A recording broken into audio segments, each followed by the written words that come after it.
poverty, as you see in the New Testament, of course, Old Testament in the beginning it was not considered in a positive sense, but then already you can see as the time passes that also came to be considered more in positive sense. And already you see from the time of Job also, you see it was no more a disgrace. Anyway, as I said, because of time limit, we start from the New Testament. So poverty is no more a disgrace, no more a curse, but it is a blessing. So poverty is a blessing, and it is in fact a condition that can be conducive to be more righteous and pleasing to God. So poverty becomes a condition that is conducive to become more righteous and pleasing to God.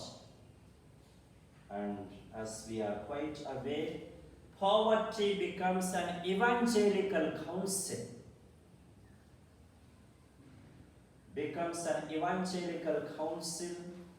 It becomes the cost of discipleship, the test of discipleship, the price of discipleship, the cost of discipleship. And that way you see very clearly, poverty becomes an obligation and not an option.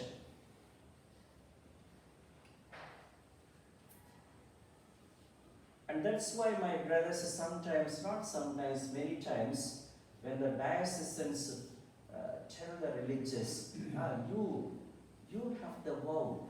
No, we do not have. Yes, they do not have vow. They may not call it, but they have promise. And constantly I remind them,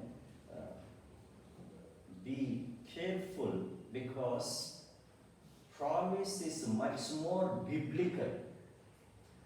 And promise that way is much more binding, because our God is a God of promises, God of covenant.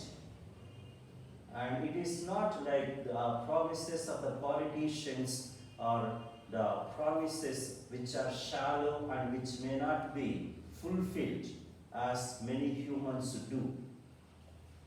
And that's why,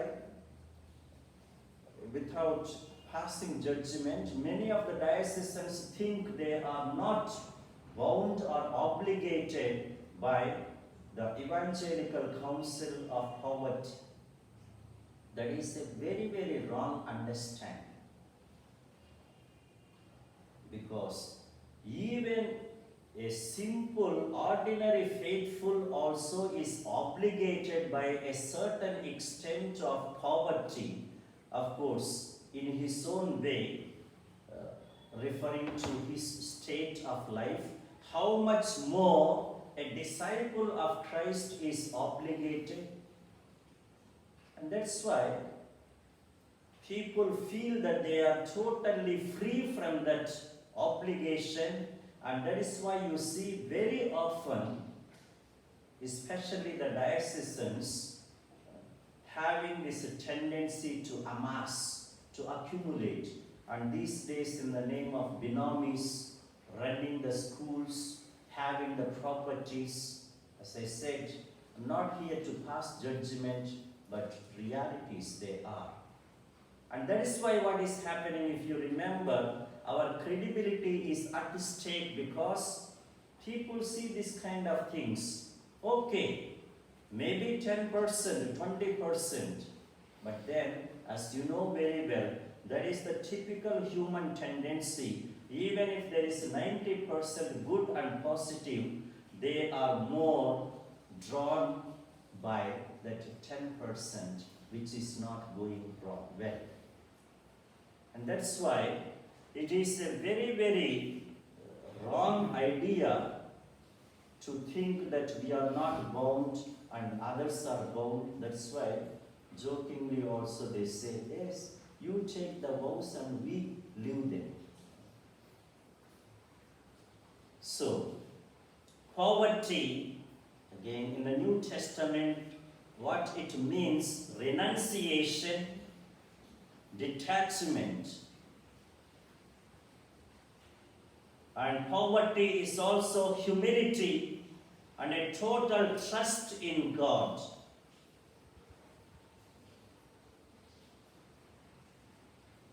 We are not just studying what is New Testament understanding of poverty, but in the light of the teaching of New Testament, it is also a pointer and a reminder to us.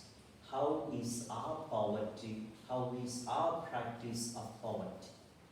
So it's also humility and a total trust in God and dependence on Him. Surrender to Him. And finally, a radical commitment to the work and mission of the Lord. So you can very clearly see, my brothers, how broad is New Testament's idea of poverty, not just limited only to the material aspect. That is what I was telling you.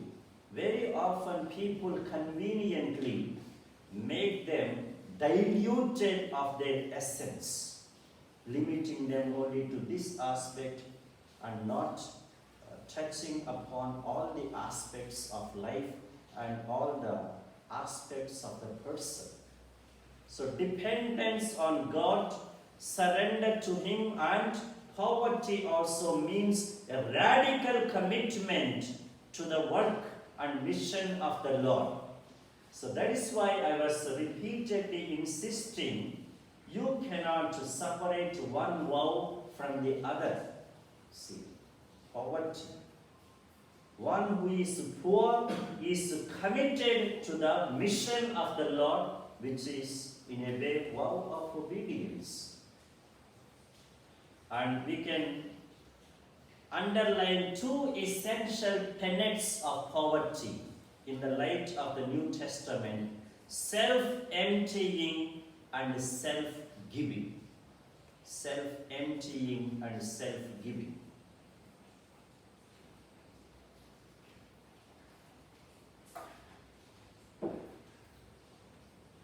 And in this context, my brothers, I cannot resist the holy temptation to quote to you from our venerable patron Saint Francis de Sales on poverty, because I believe that can be a great startling challenge and a very blunt challenge to everyone, to every religious, to every consecrated person. So, in one of his sermons, he speaks, if we renounce everything to have whatever we wish, if we make ourselves poor by entering religious life and desire that we lack nothing, if we take the vow of poverty and do not want to feel any inconvenience, and what is worse, if we seek in religious life what we could not find in the world, and in spite of the vow of poverty, if we claim greater comforts and conveniences than those we had before we made ourselves poor, see his expression, my God. What a blameworthy, ineffective, and meaningless poverty that is. See already how clearly he reflects on the life of many religious who claim and profess to be poor. So such a poverty which apparently professes to renounce everything, to be ready to face inconvenience, deprivation, but then seek to have everything, and especially to seek much more than what we had before. That, my God, such a poverty is blameworthy, ineffective, and meaningless. And that is the state of affairs, my brothers.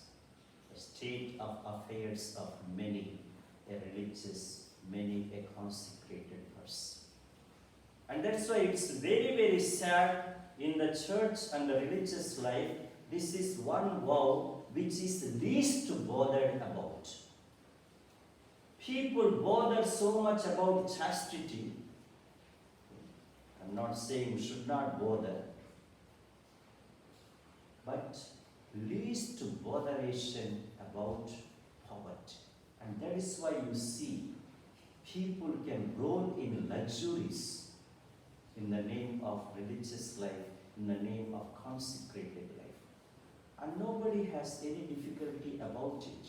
But then a little thing goes wrong with regard to the vow of chastity, a little smile with a lady, a little friendship with someone, how people exaggerate.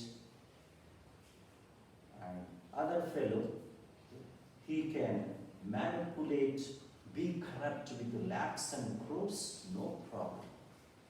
And the fellow can be defiant, can be rebellious, no problem. And that's why we have to set right, as I said, our very understanding of the vows and our perspective towards the vows and the religious life. And then moving a little ahead, he also has something more to say. What he says, he is poor in spirit, who has neither riches in his spirit, nor his spirit in riches. So who is truly poor in spirit? Who has no riches in his spirit, and who has not his spirit in the riches? So his heart is not in the riches, and riches are not in the heart. How beautifully he says. So if I am truly poor, what it means, I do not have riches in my heart, and my heart is not in the riches. But you find very often what a spirit of greed, what a spirit of accumulation, so much craving. And that's why you see today money mania in the church and the religious life. And that is why, since it is not there, if I can speak freely. So that's what you see, though people sent abroad, I'm not generalizing, at least some of them, as I was referring to the rule made 10 years, after 10 years you must return. A good number of them, already within the 7 years when I was responsible for processing the cases of dispensation, incardinations, at least some 25 cases of incardination. And all those who are in the affluent countries like Germany, Australia, and then they may say, yes, we are called for a diocesan vocation, or the bishops here are very happy with us, they do not want to leave us, the people are so much appreciating of our work. Suppose here in a village I am there and the people are very happy, will I continue there? If the bishop wants me here, let us say, will I continue there? If it is a poor bishop. And we are doing double mission. That's what some people say. You are doing only one mission. We are doing two missions. We are doing the work here and we are also helping your missions. We know very well, some of them, okay, why they want to continue, but nobody wants to speak openly. We know very well, especially for a couple of reasons, many want to continue there because of this and because of freedom. That's all. Here means you are bound by the community, you are bound by various rules, but there, more individual, freedom, and you get plenty of money. And that is what, my brothers, money mania is increasing. And that is why I was telling, if only a rule is made that 80-90% of what they gather, what they gain there, must go directly to the congregation or to the diocese, then you will see how many will prefer to go abroad and how many will continue there. And why all the rush to go to big institutions which are money-fetching? So, these are questions for us. And he also gives my brothers a beautiful image, a beautiful example. Surely I am not saying we should not have or we should not deal with money. Surely, very many times our responsibilities, our ministries demand that we handle lots of money. The problem is not having or not having. The problem is that lust for money, that attachment to money. As if the whole life, the whole values, the whole relationships are totally revolving around money. That is the whole problem. Money has become the overriding norm of today's church and religious life. That is the whole problem, and that is the greatest danger. And in that context, Saint Francis de Sales, our venerable patron, gives, as I said, a simple example, saying, so we must be like a pharmacist, a medical storekeeper. So he says he has poison in his store, but he is not poisoned because the poison is in the store and not in his body. What a simple example, but it can make us reflect. In the same way, we may be amidst the riches, but then we need not be contaminated by the poison of riches. So this distinction, if you are able to make, and that's what, in that context, okay, he also gives one or two criteria for the practice of poverty. One is the sense of stewardship. None of us is a proprietor or owner of what we have. We are only stewards. We are not the proprietors, we are not the owners. And many a time we feel that we are the owners. We are stewards. We are in charges. And therefore, the sense of responsibility, a steward must be responsible, and a steward must be also diligent, hardworking. Then instead what happens, that's what sometimes when I ask some, at least we should be a little more responsible, no? What man? It's congregation's money, province. Congregations means grandfather's property, right? If it is my own, how careful I will be. Congregations, that's why in one of our chapters, I just intervened and then I excused myself as I told.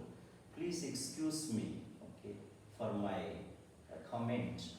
I told very clearly, some of us, some of the religious seem to consider their province or congregation as a Jersey cow. Jersey cow, you know. Every fellow wants to go and suck the milk as much as possible. At least feed it, no, little bit. Nobody bothers about feeding it. But then sucking the milk. That's why when I was in the minor seminary also as the rector, I told them very clearly. Because this attitude of demanding, attitude of squeezing is increasing already from the start itself. I was telling them, you and I, brothers, let us be very clear. None of us has brought lump sum of money from our properties and deposited in the congregation. As if I have deposited so much demanding, so much squeezing, so much complaining, so much blaming, so much fighting. And that does not go well with our religious spirit of poverty. So we shall move ahead. Lot is spoken also in the church documents on the vow of poverty, but interestingly, the higher circles of church only neglect so much the vow of poverty. You can find palatial structures, and then, they speak about it. Perfecte caritatis. So, they say, with regard to religious poverty, it is not enough to use goods in a way subject to the superior's will, but must be poor both in fact and in spirit, their treasures being in heaven. Perfecte caritatis, number 13. And they also say, it says, religious communities should give a collective witness to poverty. Collective witness. It's very, very important, especially in a country like India. I just cannot understand sometimes how the religious, how the consecrated people can raise palatial structures just beside the slums. Be it Mumbai, Delhi. That's what you find the slums. I'm not saying that we should be slum dwellers. We shall speak few more words, but then it is a blatant contradiction. Because here, the structures also have a collective witness. The structures, maybe the type of the transportations which we use, the lifestyle which we maintain, and religious communities should share their temporal goods with one another so that those who have more could help the others who are in need. Perfecte caritatis. And why it is the religious life in the congregations or in the dioceses, there are 2-3 classes of priests. First class priests, second class priests, and some maybe third class also. The fellow can get an AC card saying it is for health reasons. Because without this, I am dust allergy, I have got dust allergy, or my heart does not function well if I do not go in car. And that is health reason, health need, but the other fellow who is working in poor mission, motorbike, for motorbike also he has to go around from pillar to post. And one who is in the school, he can just approach the provincial bursar telling that I am planning to organize a cultural and educational tour for the students, just 1,20,000. Okay. But then you need not give father money. we shall manage from the school, grandfather's property, or from your own pocket you are spending. Whereas the other fellow approaches, okay, I want to organize a camp for the villagers or for the children or for the adults. Father, province is going through economical crisis. Try to raise funds from the people, They are not able to contribute even 50 rupees a week, and then you want me to raise fund. I'm just trying to show you, certainly the story of many of the religious congregations can be the same. So, sharing the goods with one another, that is clearly community vehicle, but that fellow will not allow anyone to touch that. What is common becomes totally private. And what is private never can be for the community.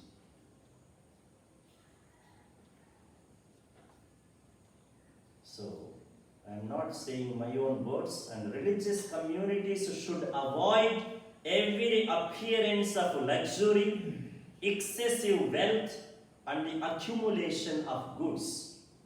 The teaching of Perfecte Caritatis. And Vita Consecrata. And very clearly it challenges us, saying, this vow forcefully challenges the idolatry of money. See the words which are used. Vita Consecrata, the vow, this vow forcefully challenges the idolatry of money. And consecrated persons bear a vigorous evangelical witness to self-denial and restraint. Self-denial and restraint. And see another, as I was just mentioning, the communities which live and work among the poor and the marginalized embrace their conditions of life and share in their sufferings, problems, and perils. I'm not saying structures are not needed, but I'm only saying we need to be very, very cautious and judicious whenever we are raising structures. So, whether it is really serving the purpose, whether it is also compatible with our credibility, collective witness, whether that's what the whole point is, whether that much is needed for this. That's what. That's why sometimes I may spend very honestly. This distinction we need to be very clear, my brothers. Spending rightly alone is not enough, but spending for the right things is more important. Yes, I may be very sincere. Okay? So, I pay, let us say, 2 lakhs for this door with all fantastic art and design. And I submit the accounts, very honest. Not even a single paisa I take for myself. Not enough.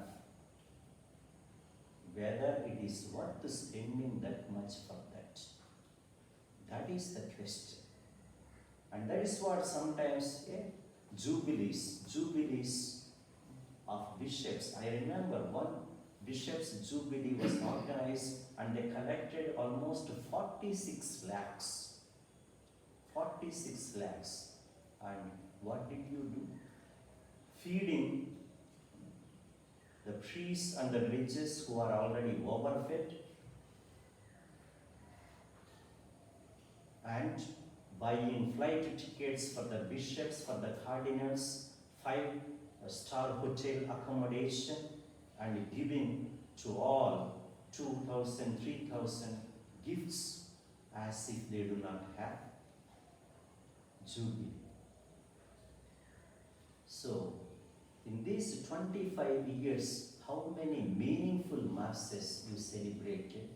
How many souls you have touched and led to God?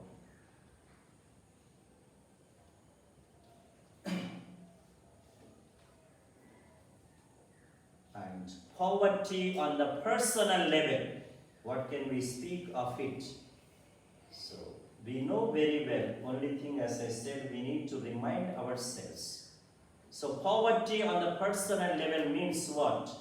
Detachment, a certain spirit of detachment, deprivation and renunciation is a must. We must learn to give up something. We must learn to taste situations of deprivation. And that's what, see, just a little before, in reference to St. Francis de Sales, we said, the fellow who did not have enough to eat before becoming a priest, the fellow who had to wait, and after becoming priest, the fellow feels he is the biggest boss and demanding everything should come immediately on the table, otherwise firing. One who forgets the roots will be uprooted. And that is what is happening, whether it is in the case of the sisters or the priests or the bishops. Many are forgetting their roots. Many are forgetting from where they come. And that is why afterwards what happens, they have a kind of resentment and despising attitude to the people from among whom they came. And then not seeking comfort or luxury, and not being attached to and not being deviated by the material riches, not being greedy, accumulative, and possessive, and no grumbling, no extravagant, and no manipulation, because these days the cases of embezzlement, you understand embezzlement, not showing proper accounts or appropriating for oneself, this. So embezzlements, and very strange canon law does not have much to say about embezzlements. And it is mostly about vow of chastity again, or the vow of obedience. Okay. You can initiate the process of dismissal also, but no problem. So misappropriation, mismanagement, these are on the negative side. No misappropriation, no mismanagement, no extravagance. But then positively, poverty, what does it imply? Moderation. Very important. Moderation. Not saying we should be like beggars, but then can we be a little more moderate? Moderate with regard to every material aspect of our life. And contentment with the minimum is another very great requisite of poverty. Do I know how to? That's what Paul says, whether it is abundance, whether it is riches, or whether it is a situation of want and lack, I know how to be happy. Can I be happy? Can I be satisfied with the minimum? A little thing lacking, and then start cursing the superior, the procurator, and then curse maybe the regional superior, the provincial, then go a little higher, the general, go a little more, okay, the founder, the patron, and then Jesus Christ and God the Father. and generous and sharing. A poor person. Actually, we know very well. Most of the benefactors who help us, it is not so much from their abundance. No, we have lived abroad and we know how many of them really make sacrifices, do some savings, do little bit stitchings, and then they send. How generous we are and how sharing. And then poverty on the community level, just stop there. It also implies a warm sensitivity to others' needs. A poor religious is very much sensitive to others' needs, not only about himself. And care and responsibility toward common and community things. This is also very important. Care and responsibility toward common and community things. And a prompt concern flowing into sharing, charity, and service. A prompt concern.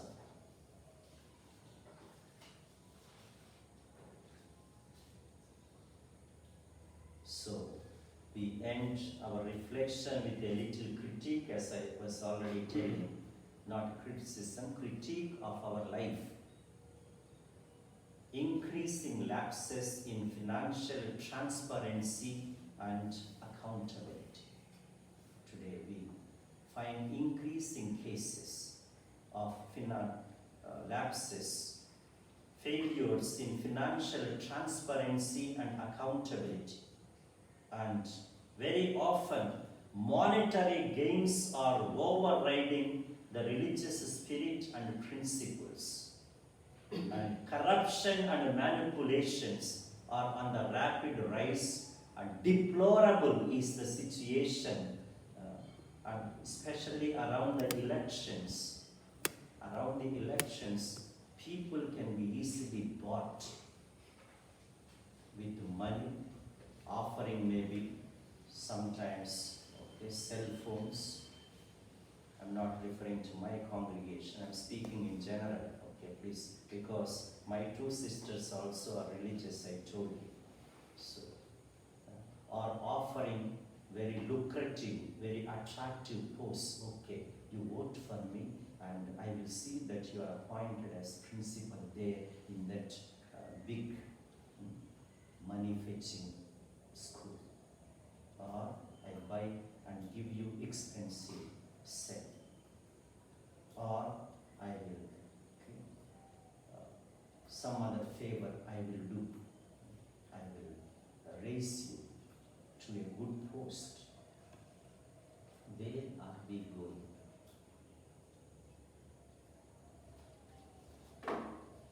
So, corruption and manipulations, otherwise sometimes through big parties, vote banks, that's what, on the basis of caste, or on the basis of region, or on the basis of money and power.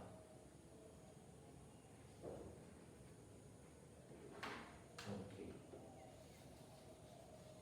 So very many times the vow of poverty, and of course other vows also, seem to become mockeries and jokes. And that's what sometimes when we tell the simple people, yes, we profess the vow of poverty, chastity and obedience. Okay, out of respect for us, they may not confront us, they may not contradict.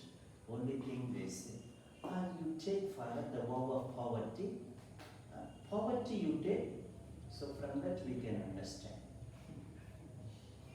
Poverty, okay, no. Property or poverty, okay, yes. And then you take the vow of chastity, Father. Chastity, good, Father, very good. And obedience, wonderful, Father, because in the present society that is very much needed, and I am happy you profess it. Really, very nice, no? Really obedience, Father. So, we shall continue.